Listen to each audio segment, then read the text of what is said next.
Je vous le dis, mon colonel, le Covid-19, c'est en fait une maladie que la SGC nous a ramenée d'une autre planète. Je n'ai pas envie de reparler de ça. Vous verrez, un jour la vérité éclatera. Oh, le boulet. Salut tout le monde, aujourd'hui nouvel épisode de Stargate Fort Accord, et étant donné mon état, j'avais besoin de renfort, et j'ai donc invité le seul et unique Colonel O'Neill. Mais il y a longtemps qu'on n'avait pas eu besoin de moi, et j'avoue que ça me manquait. On commence avec l'épisode 17 de la saison 5. L'épisode Impact a été tourné avant le double épisode Sans issue, c'est pour cette raison qu'assez peu de dégâts à l'intérieur du Teltac sont visibles, afin de ne pas créer d'erreur de continuité. Ce chien, c'est Emmeline, le chien de Michael Greenberg, producteur de la série. Bravo, tout ça sans respirer. Oh mais vous êtes très moqueur. Désolé.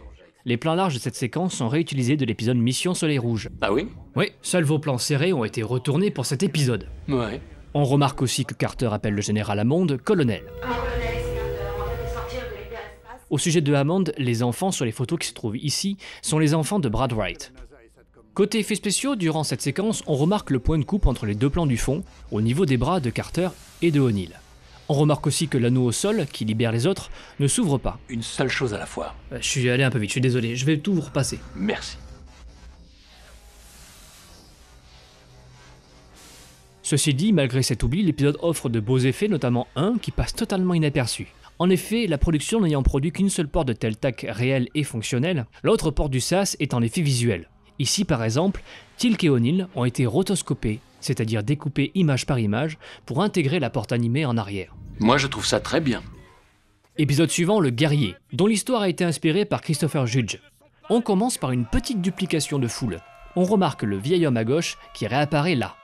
Toujours dans la foule, on voit une arme bédrosienne, ici. Ce qui sous-entend peut-être que les Bédrosiens se sont mis à utiliser leur porte des étoiles ou qu'ils se sont fait attaquer par les Goa'uld. Dans la scène du briefing, les papiers placés sous les mains de Daniel changent de place. Vous pouvez pas parler de la prochaine gaffe? Faites le don, vous. Faut que je me mouche. Je déteste qu'on me force la main. Juste une, ça va pas vous tuer. Ouais. Il vous suffit de prendre le stylo et d'entourer le monsieur sur le plan où il apparaît. Ce qui veut dire ici. Voilà. Alors, ça fait quoi de faire ce que je fais? Ça fait drôle. Bon allez, je vais reprendre la suite. La scène de l'embuscade est située au même endroit que cette scène. La colorimétrie et l'angle des plans suffit à ne pas le remarquer. Et à propos de lieux réutilisés, cet endroit a déjà été utilisé dans l'épisode Les démons. Dans la séquence finale, où Ketano et Teal'c s'affrontent, on remarque que la lance d'entraînement de Teal'c est déjà brisée avant le plan qu'il le montre. De plus, Ketano frappe avec la partie décorative de la lance. Puis sur le plan suivant, c'est avec la partie qui tire. Et même parfois les coups échangés ne correspondent pas entre les plans, comme ici. Ah, et une petite doublure ici. Ah oui, je vois ça. L'art martial que l'on voit dans cet épisode est fortement inspiré de la capoeira. C'est Peter DeLuise qui, voyant par hasard l'affiche d'une équipe de capoeiristes professionnels, proposa cette représentation. Voilà, on passe à l'épisode suivant, l'épisode Menace. Cet épisode et l'épisode La Sentinelle ont tous deux été tournés durant les événements du 11 septembre 2001. C'est pour cette raison que Teal'c semble être très en retrait dans la séquence d'introduction. En effet, l'acteur Christopher Judge avait une partie de sa famille à New York le jour des attentats. Petit faux raccord au niveau des yeux, ouvert, puis fermé. Bah alors là, je suis d'accord. Les commentaires audio nous apprennent que sur le portable de Carter est affichée une lettre à son père. Cela vient d'un autre épisode. Ces mêmes commentaires audio confirment aussi un pressentiment que j'avais depuis quelque temps sur les fameuses fenêtres désaxées de leur foyer. DeLuise confirme qu'il s'agit bien d'une technique pour éviter des reflets importants. Gaffe connue ici, où l'on s'aperçoit que le garde ouvre la porte avec le mauvais côté de la carte, puisque la bande magnétique est à l'extérieur. Côté doublure dans cet épisode, on voit apparaître Tracy Westerholm et Kyle Reifsnyder, respectivement les doublures de Amanda Tapping et de Michael Shanks. Hop, Martin Wood ici. Il a failli m'échapper celui-ci.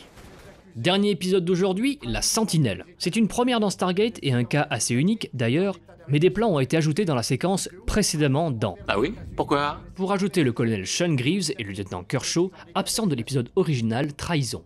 Dans cette scène, on remarque d'abord que Hammond est absent, et la télécommande sur la table. Puis, sur ce plan, Hammond apparaît devant la table, télécommande en main. Il s'agit en fait d'un plan réutilisé de l'épisode War Extreme, où déjà l'écran projecteur était incrusté en post-production. On retrouve aussi une réutilisation de l'épisode pilote avec le chasseur de la mort. D'après Peter DeLuise, le matte painting de la cité est réutilisé en partie de l'épisode méthode d'apprentissage. Peter DeLuise que l'on peut entendre en VO comme la voix de Svarog. Ah. De plus, les scènes du flashback ont été réalisées pour allonger l'épisode, jugé trop court. Je vous parlais de fenêtre tout à l'heure. Et bien dans cette scène, la grande fenêtre disparaît sur le contre-champ. Pourquoi il a fallu en passer par là? Je vous l'ai expliqué, pour éviter les reflets. Ah, et c'est logique. Un petit faux raccord de champ contre champ avec la lance de Teal'c qui change d'orientation. Voilà, c'est tout pour aujourd'hui. On se retrouve bientôt pour un nouvel épisode de Stargate Fort Accord. Merci mon colonel de votre présence et de votre bonne humeur. Ce fut un plaisir. Il y a une odeur bizarre, non ?